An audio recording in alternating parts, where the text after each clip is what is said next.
ലക്ഷങ്ങളുടെ അല്ലെങ്കിൽ ഒരു വലിയ അഴിമതി കേസിലേക്ക് ഇത് പോകുന്നുണ്ടോ? അങ്ങനെ ഒരു കേസുകൾ അതിനകത്ത് കാണുന്നില്ലല്ലോ.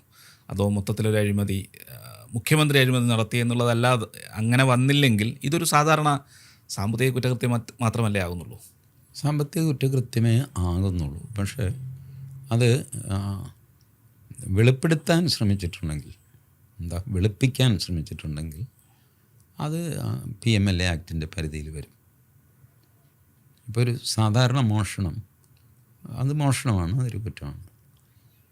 പക്ഷേ ആ മോഷണദ്രവ്യം നമ്മൾ മറ്റ് രീതിയിൽ നമ്മൾ സ്വയം അധ്വാനിച്ചുണ്ടാക്കിയതാണ് അല്ലെങ്കിൽ ബിസിനസ് നടത്തി ഉണ്ടാക്കിയതാണ് എന്ന് വരുത്താൻ ശ്രമിക്കുക. അതാണ് കള്ളപ്പണം വെളുപ്പിക്കാൻ ശ്രമിക്കുക.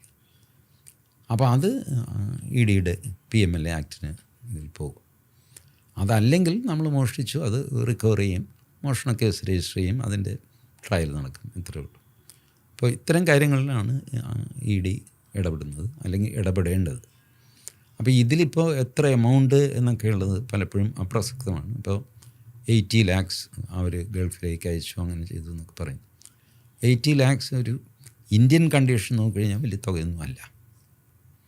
പൊളിറ്റീഷ്യൻസ് നോക്കുമ്പോൾ എത്ര എമൗണ്ട്, എത്ര 80 lakhs, വേറെ പണിയില്ല ഇതിൻ്റെയൊക്കെ പിന്നാലെ പോകാൻ. കാരണം ED കേസുകളിൽ എമൗണ്ട് ഒരു 100 കോടി ആൻഡ് എബവ് ഒക്കെയാണ് ED കേസിലെ എമൗണ്ട്. 80 lakhs ഒന്നും വലിയ എമൗണ്ട് അല്ല അവർക്ക്. ബട്ട് സ്റ്റിൽ അവർ കയറി പിടിച്ച സ്ഥിതിക്ക് ഇനി ഇപ്പോൾ അവർക്കത് മുന്നോട്ട് കൊണ്ടുപോയേ പറ്റുള്ളൂ. അങ്ങനെയുണ്ടെങ്കിൽ പിണറായിയുടെ നേരെ അന്വേഷണം എത്തുമെന്നാണോ അല്ലെങ്കിൽ അന്വേഷിക്കണമെന്നാണോ? ഞാൻ പറയുന്നത് ഈ പിണറായിയുടെ നേരെ അന്വേഷണം വരിക എന്നൊക്കെയുള്ള ഭംഗിവാക്കൊന്നും വേണ്ടെന്ന്. പിണറായിയോട് ചോദ്യം ചോദിക്കുക സിമ്പിളായിട്ട്. സ്വർണ്ണക്കൊള്ള കേസിലും ഈ കേസിൽ what is wrong in asking someone?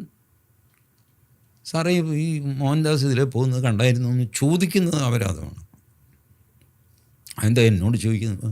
സാറിൻ്റെ ആഫീസിലായിരുന്നു ശിവശങ്കർ, അവിടെ ഇരുന്നാണ് ഗതി, ഇപ്പം കക്ഷി അകത്താ. അപ്പോൾ സാറെന്തെങ്കിലും കേട്ടോ എന്ന് ചോദിക്കാമല്ലോ. ഏത് മണിച്ചിത്രത്താഴില്ല ചോദിക്കുന്നത്, ചേട്ടൻ എന്തെങ്കിലും കണ്ടോ എന്ന് ചോദിക്കും. അപ്പോൾ അങ്ങനെ ഒന്നും ചോദിക്കാമല്ലോ.